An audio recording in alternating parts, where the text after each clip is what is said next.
Welcome to sociology classes. मैं हूं आपका दोस्त शिबू। आज हम सोशियोलॉजी ऑफ रिलीजियन का एक बहुत ही इम्पॉर्टेंट कॉन्सेप्ट को डिस्कस करने वाले हैं। आज हम डिस्कस करेंगे रिलीजियस रिवाइवलिज्म के बारे में। जब रिलीजियस रिवाइवलिज्म का कॉन्सेप्ट को हम डिस्कस करेंगे, यहाँ पर न्यू रिलीजियस मूवमेंट्स और कल्ट, ये दोनों चीज़ों के साथ लिंक करके रिलीजियस रिवाइवलिज्म को समझने की कोशिश करेंगे। यहाँ पर अगर आप अलग अलग रिलीजियस फॉर्म की बात करो तो आप देखोगे चर्च, डिनोमिनेशन, सेक्ट, कल्ट, ये सारे चीज़ें हैं। ये सारे चीज़ों के ऊपर हम फोकस नहीं करेंगे, हम स्पेसिफिकली फोकस करेंगे कल्ट के ऊपर। बाकी जो कॉन्सेप्ट है वो क्या है थोड़े बहुत हम देखेंगे, लेकिन मेन फोकस हमारा रहेगा कल्ट के ऊपर। यहाँ पर ये जो 3 कॉन्सेप्ट है इसको हम आज के क्लास में डिटेल में डिस्कस करेंगे। अगर आप मेरे क्लासेस में नए हैं तो चैनल को सब्सक्राइब कर लीजिएगा, क्योंकि यहाँ पर आपको बहुत सारे वीडियोस मिलेंगे। खासकर यहाँ पर आपको बहुत सारे प्लेलिस्ट मिलेंगे। आप अपने पसंद के हिसाब से, आपके ज़रूरत के हिसाब से प्लेलिस्ट चूज करके स्टडी कर सकते हो। आपको चीज़ें ढूंढने में आसानी होगी। तो चलिए आज का ये जो रिलीजियस रिवाइवलिज्म का कॉन्सेप्ट है इसको हम डिस्कस करना शुरू करते हैं। रिलीजियस रिवाइवलिज्म, ये नाम से ही आप लोगों को पता चल रहा होगा कि यहां पर रिलीजियन को रिवाइव करने की बात की जा रही है। Religious revivalism refers to the resurgence of religious beliefs and practices in response to social, cultural और पॉलिटिकल चेंजेस। रिलीजियस रिवाइवलिज्म एक ऐसा कॉन्सेप्ट है जहां पर रिलीजियस बिलीफ और प्रैक्टिसेस जो होती है उनको फिर से रिसर्जेंस करने की कोशिश की जाती है, यानी कि उनको फिर से पुनरुत्थान करने की कोशिश की जाती है। ये किसी ना किसी वजह से दब गए थे, या फिर लोगों को लग रहा है कि ये जो रिलीजियस प्रैक्टिसेस है, बिलीफ्स है, ये आजकल लोग फॉलो नहीं कर रहे हैं। तो इस सारी चीज़ों को फिर से उभार के लाने के लिए, इनको लोगों के सामने फिर से नए तरीके से प्रेजेंट करने के लिए ये रिलीजियस रिवाइवलिज्म किया जाता है। हम हिंदू रिलीजियन में भी हमने पहले देखा है कि आर्य समाज, ब्राह्मण समाज, ये सारे जो रिफॉर्म्स हुए हैं, रिलीजियस मूवमेंट्स हुए हैं, ये बेसिकली रिलीजियन को रिवाइव करने की ही कोशिश करते हैं। जहां पर रिलीजियन अपना इंपॉर्टेंस खो दे रहा था, तो ये सारे मूवमेंट्स के जरिए रिलीजियन को फिर से लोगों के सामने लाने की कोशिश की गई थी। यहाँ पर रिलीजियस रिवाइवलिज्म बहुत सारे फैक्टर के वजह से हो सकती है। यहाँ पर हमारा सोशल, कल्चरल, पॉलिटिकल चेंज, ये सारे चेंजेस के वजह से रिलीजियन में बहुत सारे बदलाव आ जाते हैं।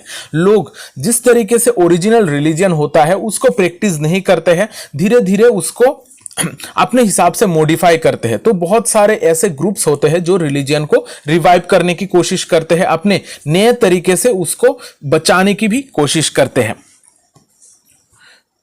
यहां पर बहुत बार देखा गया है कि रिलीजियस रिवाइवलिज्म में जो भी मूवमेंट्स होते हैं, खासकर न्यू रिलीजियस मूवमेंट्स हमें देखने को मिलते हैं। बहुत सारे कल्ट्स आते हैं, यानी कि बहुत सारे ऐसे ग्रुप्स आते हैं जो रिलीजियन को बचाने की कोशिश करते हैं। वो अपने हिसाब से रिलीजियन को इंटरप्रेट करते हैं। वहां पर कुछ ट्रेडिशनल जो भी रिलीजियस टीचिंग्स है उनको बचाने की कोशिश की जाती है।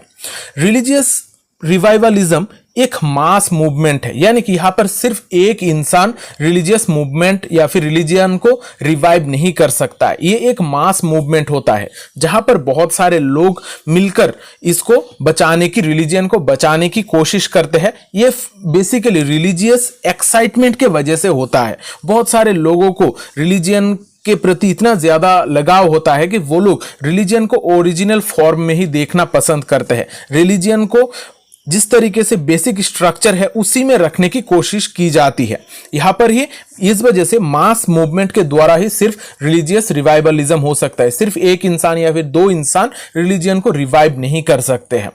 यहां पर हमारी सोसाइटी में हमें अलग अलग टाइम पीरियड पर अलग अलग तरीके का रिलीजियस रिवाइवलिज्म देखने को मिला है। यहाँ पर लोग कमिट करते हैं रिलीजियन के प्रति, यहाँ पर लोग अटैच होते हैं किसी भी एक रिलीजियन के प्रति, तभी हमें कुछ रिलीजियस ट्रेडिशन में बदलाव देखने को मिलता है, रिलीजियन में कुछ चेंजेस भी देखने को मिलता है और रिलीजियन को उस अलग नए तरीके का फॉर्म में भी रिवाइव करने की कोशिश की जाती है। यहाँ पर अगर एकदम सिंपली हम समझे तो रिलीजियस रिवाइवलिज्म में जो रिलीजियन होता है उसको उसके ओरिजिनल फॉर्म में या फिर थोड़ा बहुत मॉडिफाई करके बचाया जाता है, उसको फिर से ऊपर उठाया जाता है उसको बचाने के लिए। अब यहां पर बहुत सारे ऐसे फैक्टर्स हैं जिसके वजह से हमारा रिलीजियस रिवाइवलिज्म हमें सोसाइटी में देखने को मिलता है।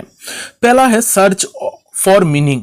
बहुत सारे लोग हैं जिनको, खासकर जो मॉडर्न सोसाइटी है, यहां पर वो लोग अकेला पड़ जाते हैं, वो लोग एलिनिएट फील करते हैं, उनका लाइफ का कोई पर्पस नहीं होता है। तब यहां पर रिलीजियस रिवाइवलिज्म का कॉन्सेप्ट आता है। यहां पर लोग एकजुट होते हैं, न्यू रिलीजियस मूवमेंट हो या फिर काल्ट के द्वारा एक दूसरे के साथ जुड़ते हैं। यहाँ पर बिलीफ सिस्टम को स्ट्रक्चर किया जाता है और अपने लाइफ को एक मीनिंग प्रोवाइड किया जाता है। यानी कि किसी भी एक ग्रुप में इंक्लूड होकर ये न्यू रिलीजियस मूवमेंट भी हो सकता है या फिर काल्ट, इसमें भी लोग इंक्लूड होकर अपना एक लाइफ का पर्पस ढूंढने की कोशिश करते हैं, यहाँ पर अपने आप को डायरेक्ट करने की कोशिश करते हैं। तभी जाकर यहाँ पर रिलीजियस रिवाइवलिज्म में लोग झुकते हैं, यानी कि रिलीजियन को एक किसी ना किसी फॉर्म में वो लोग प्रैक्टिस करना स्टार्ट करते हैं। यहाँ पर जब हम कॉन्टेम्पोररी लाइफ या फिर मॉडर्न लाइफ की बात करें तो वहाँ पर स्ट्रेस बहुत ज़्यादा है। लोगों के मॉडर्न लाइफ में बहुत ज़्यादा स्ट्रेस है, काम के वजह से हो सकता है, फैमिली प्रॉब्लम के वजह से हो सकता है।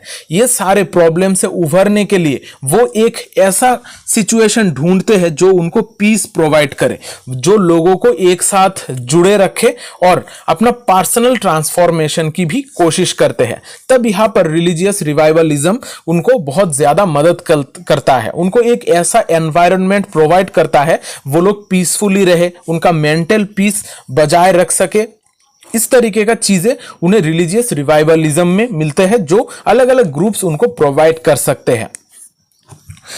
यहां पर आजकल हमें सोसाइटी में freedom of religion and association देखने को मिलता है। बहुत सारे कंट्रीज है जो रिलीजियन को आजकल फ्रीडम देते हैं, यानी कि आप किसी भी रिलीजियन को प्रैक्टिस करो, वो कंट्री को कोई फर्क नहीं पड़ता है। साथ ही साथ आपको एसोसिएशन फॉर्म करने का भी हक दिया जाता है। इन सारे चीजों के वजह से रिलीजियन में फ्रीडम, एसोसिएशन क्रिएट करना, इनके वजह से लोग आजकल ग्रुप्स आसानी से क्रिएट कर पाते हैं और अपने हिसाब से रिलीजियन को एक नया तरीके का शेप देने में वो लोग कामयाब होते हैं। ये सारे चीज़ों के वजह से भी, ये सारे सोशल फ्रेमवर्क, लीगल फ्रेमवर्क के वजह से लोग आजकल एकजुट हो रहे हैं और रिलीजियन को अपने तरीके से रिवाइव करने की कोशिश कर रहे हैं। इन सारे चीज़ों के वजह से हमें बहुत सारे न्यू रिलीजियस मूवमेंट्स भी देखने को मिलता है। सोसाइटी में बहुत सारे सेक्ट्स, कल्ट्स भी तैयार होते हुए हमें देखते हैं। यहाँ पर हर किसी का अपना स्पिरिचुअल पथ अलग होता है। अब रिलीजियस रिवाइवलिज्म का कुछ एग्जाम्पल देखते हैं हम इंडिया में। जब रिलीजियस रिवाइवलिज्म की बात करते हैं तो हमारा इंडिया में हम बहुत पुराने टाइम पे, खासकर 19th सेंचुरी में हमें कुछ मूवमेंट्स देखने को मिलते हैं। आर्य समाज का मूवमेंट, ब्राह्मो समाज का मूवमेंट, ये सारे बेसिकली ब्रिटिशर्स के खिलाफ मूवमेंट छेड़ी गई थी। ब्रिटिशर्स हिंदू जो ट्रेडिशन है उसको बहुत ही नेग्लेक्ट कर रहा था, उसका जो वैल्यू है वो धीरे धीरे कम कर रहा था और बहुत सारे बाहर के जो क्रिश्चियंस है, क्रिश्चियंस मिशनरीज हिंदूज को कन्वर्ट कर रहे थे। तो इसके अगेंस्ट में जाकर हमें देखने को मिलता है आर्य समाज और ब्राह्मो समाज, जो हिंदू ट्रेडिशन को बचाने के लिए काम कर रहा था, हिंदू रिलीजियन को फिर से अपने ओरिजिनल फॉर्म में लाने की कोशिश कर रहा था। इसी से इंस्पायर होके बाद में हम बहुत सारे और भी न्यू रिलीजियस मूवमेंट्स देखते हैं, जैसे रामकृष्ण वेदांता मूवमेंट। ये बेसिकली वेदांता फिलोसफी को फिर से एस्टैब्लिश करने की कोशिश करता है। इसके अलावा भी हम देखते हैं ट्रांसेंडेंटल मेडिटेशन। ये ट्रांसेंडेंटल मेडिटेशन जो है, ये मूवमेंट को स्टार्ट किया था महर्षि महेश योगी ने। उन्होंने एक अलग तरीके का मेडिटेशन की बात की थी जिससे लोगों का फिजिकल के साथ साथ मेंटल पीस भी एस्टैब्लिश्ड होगा। ये सिर्फ इंडिया में नहीं, ये जो ट्रांसेंडेंटल मेडिटेशन है ये वर्ल्ड के बहुत सारे जगहों पर भी प्रैक्टिस किया जा रहा है। फिर हम देखते हैं हरे कृष्णा मूवमेंट। हरे कृष्णा मूवमेंट को हम इस्कॉन के नाम से भी जानते हैं, जहां पर यहाँ पर हिंदू रिलीजियन, खासकर जो कृष्णा है, कृष्णा भगवान को फिर से आगे लाने की कोशिश की जा रही है, उनके बारे में कॉन्शियसनेस लोगों में फैलाई जा रही है। यहाँ पर रिलीजियस रिवाइवलिज्म के अनगिनत एग्जाम्पल्स है हमारे इंडिया में, हमें कुछ स्पेसिफिक जो भी इंपॉर्टेंट है मैंने यहां पर दी है, इनको जरूर याद रखिएगा। अगर एग्जाम में रिलीजियस रिवाइवलिज्म का कॉन्सेप्ट आया तो ये सारे जो एग्जाम्पल्स है इनको जरूर कोट कीजिएगा। अब देखते हैं न्यू रिलीजियस मूवमेंट। अभी हमने बात की है रिलीजियस रिवाइवलिज्म के, जहां पर रिलीजियन को रिवाइव किया जाता है। इसी के रिगार्डिंग एक इंपॉर्टेंट कॉन्सेप्ट है new religious movement. New religious movement के द्वारा रिलीजियन को रिवाइव करने की कोशिश की जाती है सबसे ज्यादा। ये जो न्यू रिलीजियस मूवमेंट है ये कोई एक ग्रुप या फिर एक ऑर्गेनाइजेशन हो सकती है जो रिलीजियस बिलीफ्स और प्रैक्टिसेस को नए तरीके से एडॉप्ट करे या फिर खुद का एक innovative set of religious beliefs और प्रैक्टिस तैयार करे। यानी कि ये जो न्यू रिलीजियस मूवमेंट है वो पुराने रिलीजियन को भी प्रैक्टिस कर सकते हैं, उनके तौर तरीकों को भी एडॉप्ट कर सकते हैं या फिर खुद से नए तरीके का रिलीजियस बिलीफ्स और प्रैक्टिसेस तैयार कर सकते हैं। ये जो न्यू रिलीजियस मूवमेंट्स है ये हमें एग्जिस्टिंग रिलीजियन में भी देखने को मिलता है या फिर हमारे इस रिलीजियन से अलग होकर कुछ एक सेपरेट तरीके का रिलीजियस ट्रेडिशन भी हमें देखने को मिलता है। जैसे हम इंडिया में देखते हैं हिंदू रिलीजियन से बहुत सारे और भी रिलीजियन के फॉर्म्स निकल के आए हैं। जैसे हमने अभी हरे कृष्णा मूवमेंट की बात की है, ये वेस्ट में स्टार्ट हुआ है लेकिन इसका जो बेस है वो है इंडिया में। इंडिया का जो हिंदू रिलीजियन है उसके ऊपर इसका बेस है। इस वजह से हमें बहुत सारे न्यू रिलीजियस मूवमेंट्स देखने को मिलता है जो नॉर्मली रिलीजियन से ही उभर के आती है या फिर बहुत सारे ऐसे भी है जो अपना खुद का सेपरेट रिलीजियन तैयार करते हैं। जैसे हमने देखा है बुद्धिज्म, जैनिज्म, ये सारे हिंदू रिलीजियन से सेपरेट होके क्रिएट हुए हैं। लेकिन जब हम हरे कृष्ण मूवमेंट की बात करते हैं या फिर अलग अलग सत्संग हम देखते हैं, अलग अलग इंडिया में बहुत सारे जो अपने आप को भगवान की तरह एस्टैब्लिश करने की कोशिश करते हैं, बहुत सारे लोगों को हमने देखा है। वो सारे चीजें हमारा न्यू रिलीजियस मूवमेंट्स का पार्ट बन जाते हैं। यहां पर न्यू रिलीजियस मूवमेंट का जो सबसे इंपॉर्टेंट कैरेक्टरिस्टिक्स है वो है उनका नोबल बिलीफ। यहां पर जो नॉर्मल ट्रेडिशनल टीचिंग है इनसे हटकर वो लोग कुछ ना कुछ प्रयास करते हैं। यहां पर उनका खुद का कुछ न्यू या फिर यूनिक प्रैक्टिसेस होते हैं, उनका कुछ न्यू नए तरीके का मेथड ऑफ वर्शिप हो सकता है। यहां पर वो लोग नए कुछ चीजों को रिक्रूट भी कर सकते हैं, मेंबर्स को रिक्रूट करने का उनका अलग तरीके का नियम भी हो सकते हैं। आप अपने अगर आसपास देखोगे तो इस तरीके का बहुत सारे न्यू रिलीजियस मूवमेंट्स आप देखोगे जो अपने रिलीजियन में तैयार हो रही है या फिर रिलीजियन से बाहर जाकर भी कुछ तैयार हो रही है। अब देखते हैं कुछ new religious movements in India. India में बहुत सारे नए तरीके का रिलीजियस मूवमेंट्स है, इसमें से जो इंपॉर्टेंट है यहां पर मैं डिस्कस कर रहा हूं। पहला है हरे कृष्ण मूवमेंट। हरे कृष्ण मूवमेंट को हम इस्कॉन के नाम से भी जानते हैं। इसका पूरा नाम है international society for Krishna consciousness. ये बेसिकली कृष्णा का जो फिलोसॉफी है ये लोगों तक पहुंचाता है। कृष्णा का जो भी कृष्णा भगवान जो है उनको लोगों तक पहुंचाने का काम करता है ये ग्रुप। ये बेसिकली तैयार हुआ था, इसको स्टार्ट करते हैं चैतन्य महाप्रभु ने। ये बेसिकली इंडिया से बाहर वेस्ट में इसका स्टार्टिंग देखने को मिलता है, खासकर यूएसए में इसको हम स्टार्टिंग होते हुए देखते हैं, जहां पर चैतन्य महाप्रभु ने इस्कॉन का एस्टैब्लिशमेंट किया था और लोगों तक कृष्णा का जागरूकता फैलाने की कोशिश की थी। इनका जो सबसे इंपॉर्टेंट चीज है वो है इनका डांस या इनका रिलीजियस डांस है जिसको हम कीर्तन भी कहते हैं। यहां पर दूसरा जो न्यू रिलीजियस मूवमेंट है वो है साईं बाबा का रिलीजियस मूवमेंट। यहां पर शिरडी के जो साईं बाबा है वो बहुत ही पॉपुलर है, इनका नाम आप लोगों ने सुना ही होगा। यहां पर साईं बाबा अपना एक अलग तरीके का बिलीफ पैटर्न तैयार करते हैं, हर किसी को इक्वल हक दिलाने के लिए, लोगों के इक्वालिटी के लिए ये काम करते हैं। फिर हम देखते हैं राधा स्वामी सत्संग। राधा स्वामी सत्संग भी एक ऐसा स्पिरिचुअल मूवमेंट है जिसको स्टार्ट किया था स्वामी राधा स्वामी ने। यहां पर उनका जो सबसे इंपॉर्टेंट टीचिंग है वो है शांत मठ, और यहाँ पर उनके लोगों के बीच में इनर लाइट और इनर पीस के बारे में बात की जाती है। ये जो रिलीजियस नए तरीके का रिलीजियस मूवमेंट है इंडिया में, ये बहुत ही पॉपुलर है। इसके अलावा भी और भी बहुत सारे रिलीजियस मूवमेंट है, अगर आपको पता है तो आप एग्जाम में उनके बारे में भी लिख सकते हो। अब यहाँ पर जब हम रिलीजियन की बात करते हैं, रिलीजन में बहुत सारे अलग अलग तरीके का फॉर्म्स हमें देखने को मिलता है। रिलीजन के अलग अलग तरीके का फॉर्म्स, ये फॉर्म्स है church, denomination, sect, cult.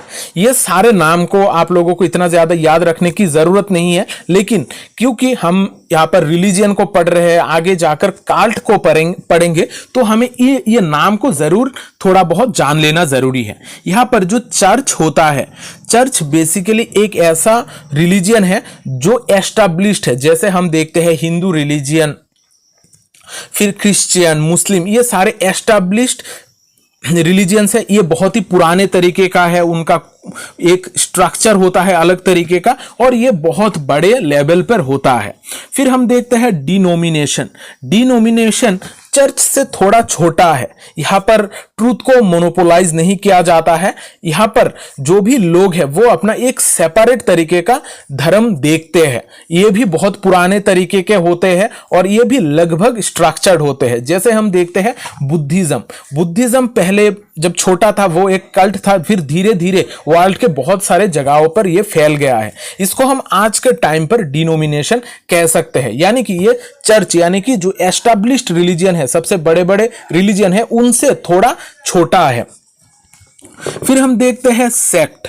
Sect जो है ये सबसे सबसे जो भी लोग डेविएंट होते हैं रिलीजियन में, जो एक रिलीजियन को पसंद नहीं करते हैं, वो एक सेक्ट तैयार करते हैं। यहां पर ट्रूथ को मोनोपोलाइज किया जाता है, यानी कि वो अपने हिसाब से ट्रूथ को शेप करते हैं और जो एस्टैब्लिश्ड रिलीजियन है इसके खिलाफ जाकर बातें करते हैं।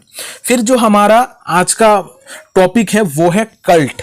कल्ट जो है ये सबसे न्यूली क्रिएटेड होते हैं। यहाँ पर स्ट्रक्चर बहुत ही कम होता है, ये स्ट्रक्चर्ड नहीं होता है, और ये जो ग्रुप होता है वो बाकी ग्रुप्स के मुकाबले, खासकर चर्च और डिनोमिनेशन के मुकाबले छोटे होते हैं। यहाँ पर जो ट्रूथ है, ट्रूथ को मोनोपोलाइज नहीं किया जाता है, यानी कि जो एस्टैब्लिश्ड रिलीजियन है उसको चैलेंज नहीं किया जाता है। वो खुद का अपना एक पॉइंट ऑफ व्यू तैयार करते हैं और उसके ऊपर ही कायम रहते हैं।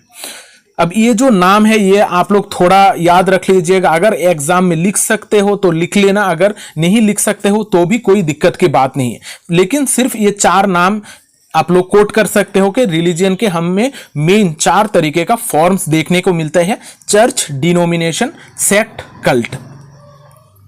अब ये जो कल्ट है, कल्ट के बारे में हमें एग्जाम में पूछा जाता है। कल्ट बेसिकली एक स्मॉल ग्रुप है जहां पर कुछ लोग मिलकर एक ग्रुप तैयार करते हैं। यहां पर कुछ रिलीजियस एक्टिविटीज को फॉलो किया जाता है। यहां पर जो हमारा डोमिनेंट रिलीजियन है, यानी कि बड़ा जो रिलीजियन है, उससे थोड़ा हटकर ये कल्ट होता है। इनका खुद का कुछ बिलीफ पैटर्न होते हैं, इनका खुद का कुछ डिफरेंट रिलीजियस एक्टिविटीज होती है, जिसके द्वारा ये लोग एक ग्रुप फॉर्म करते हैं। यहां पर बेसिकली इंडिविजुअल एक्सपीरियंस के ऊपर फोकस किया जाता है, यानी कि जो भी मेंबर है उसका एक्सपीरियंस किस तरीके का है, इसके ऊपर फोकस करके एक कल्ट तैयार किया जाता है। अब कल्ट में कोई भी इंसान इस कल्ट का हिस्सा बन सकता है। इसका ज्यादातर कोई रूल्स रेगुलेशंस नहीं होते हैं, इस वजह से कल्ट में लोग आते जाते हैं। फिर अगर उनको ये पसंद नहीं आता तो ये इस कल्ट से बाहर भी जा सकते हैं। इसका कोई स्ट्रिक्ट रूल रेगुलेशन या फिर कोई फिक्स्ड स्ट्रक्चर नहीं होता है। ये सबसे इंपॉर्टेंट जो इसका फीचर है वो है ये मेन स्ट्रीम रिलीजियन को डायरेक्टली कभी भी चैलेंज नहीं करता है।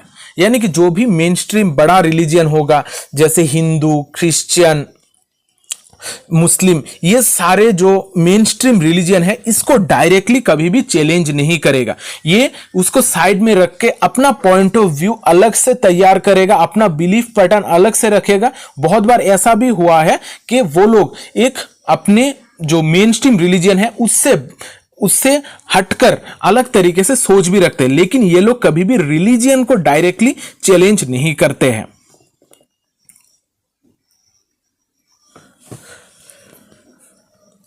ये जो कल्ट है ये बेसिकली एक मतलब जो मेन स्ट्रीम रिलीजियन है उसका एक पार्ट होता है।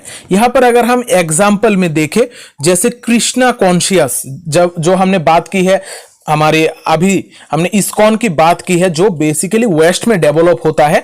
ये कृष्णा कॉन्शियस एक कल्ट की तरह उभर कर सामने आया था। यहां पर जो भी हिंदुइज्म है, हिंदू रिलीजियन का एक सेपरेट टुकड़ा था ये कृष्णा कॉन्शियस, यानी कि जो इस्कॉन है।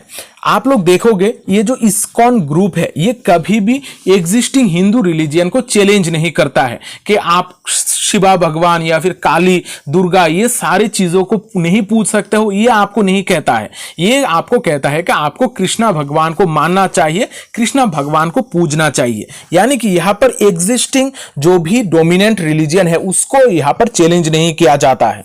इसके अलावा भी हम और भी कल्ट्स देखते हैं, जैसे ओशो कल्ट्स, ट्रांसेंडेंटल मेडिएशन, ये सारे भी कल्ट का एग्जाम्पल है। अब कुछ कैरेक्टरिस्टिक्स देखते हैं। कैरेक्टरिस्टिक्स के द्वारा हमारे कल्ट का कॉन्सेप्ट जो है वो बहुत ही क्लियर बन जाएगा। अब ये जो कल्ट होता है, कल्ट में एक करिज्मेटिक पर्सनालिटी होना चाहिए। जो भी कल्ट पहला एस्टेब्लिश होगा, कोई एक लीडर होगा, उसका एक करिज्मेटिक पर्सनालिटी वाला लीडर होगा जो इसको स्टार्ट करेगा। जैसे हमने अभी कृष्णा कॉन्शियसनेस में देखा है। यहां पर जैसे हम बुद्धिज्म की भी अगर बात करें, बुद्धिज्म जब स्टार्टिंग में स्टार्ट हुआ था तो यहां पर बुद्ध थे जिन्होंने जो एक करिज्मेटिक पर्सनालिटी थे, उन्होंने इस रिलीजियन को स्टार्ट किया था। पहले वो एक कल्ट था, फिर धीरे धीरे लोगों के बीच में पहुंचा और आज एक डिनोमिनेशन की तरह उभर कर आया है। यानी कि ये कल्ट बहुत बड़ा हो चुका है आज के टाइम पर, लेकिन स्टार्टिंग में बुद्ध के टीचिंग के वजह से यह बुद्धिज्म स्टार्ट हुआ था। यहां पर जो बिलीफ पैटर्न है ये डोमिनेंट रिलीजियन से मिल भी सकते हैं, नहीं भी मिल सकते हैं। यानी कि उनका खुद का सेपरेट एक व्यू पॉइंट हो सकता है, या फिर जो एग्जिस्टिंग रिलीजियन है उसके व्यू पॉइंट का भी एक टुकड़ा हो सकता है। लेकिन ये कभी भी हमारा जो नॉर्मल एग्जिस्टिंग डोमिनेट रिलीजियन है उसको कभी भी चैलेंज नहीं करेगा। ये जो कल्ट होता है ये वोलाटाइल इन नेचर होता है। वोलाटाइल इन नेचर यानी कि ये वक्त के साथ साथ बदल भी सकता है, ये लोगों के डिमांड के हिसाब से अपने आप को बदल भी सकता है। और ये जो कल्ट्स होते हैं ये रिलेटिवली ओपन होते हैं। ये जो भी लोग हैं इसका मेंबरशिप इजीली ले सकते हैं। यहां पर कोई भी प्री कंडीशंस नहीं होते हैं, यहां पर कोई प्री कंडीशन नहीं होते हैं। यहां पर लोगों को इजीली इसमें आ सकते हैं, कल्ट में ज्वाइन कर सकते हैं। और इसी वजह से ये जो लोग हैं ये इजीली कल्ट को छोड़ भी सकते हैं, क्योंकि यहां पर डोमिनेंट कोई चीज नहीं है। यहां पर मेंबरशिप में इतना ज्यादा रिजिडिटी नहीं होता है।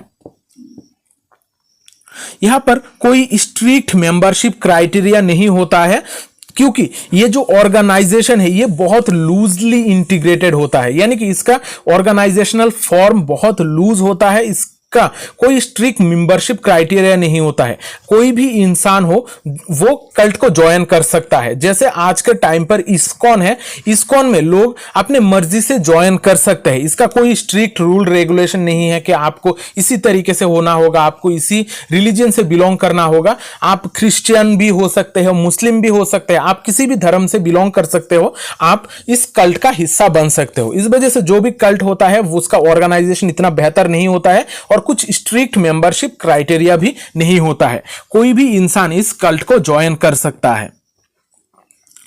अब आज के क्लास में हमने यहां पर बहुत सारे टॉपिक को देखा है। रिलीजियस रिवाइवलिज्म के बारे में जाना है, न्यू रिलीजियस मूवमेंट कल्ट के बारे में जाना है। अब एग्जाम में अगर आपको क्वेश्चन पूछा जाए कि रिलीजियस रिवाइवलिज्म को डिस्क्राइब करो कल्ट और न्यू रिलीजियस मूवमेंट के हिसाब से, तो आपको ये आंसर लिखनी है। अगर सिर्फ कल्ट के बारे में शॉर्ट नोट पूछा जाए तो आप कैरेक्टरिस्टिक्स और कल्ट का थोड़ा डेफिनेशन लिख दोगे, और साथ ही अगर आपको याद रहे तो जो 4 मेजर तरीके का रिलीजियस का फॉर्म है उनको भी थोड़ा लिख देना।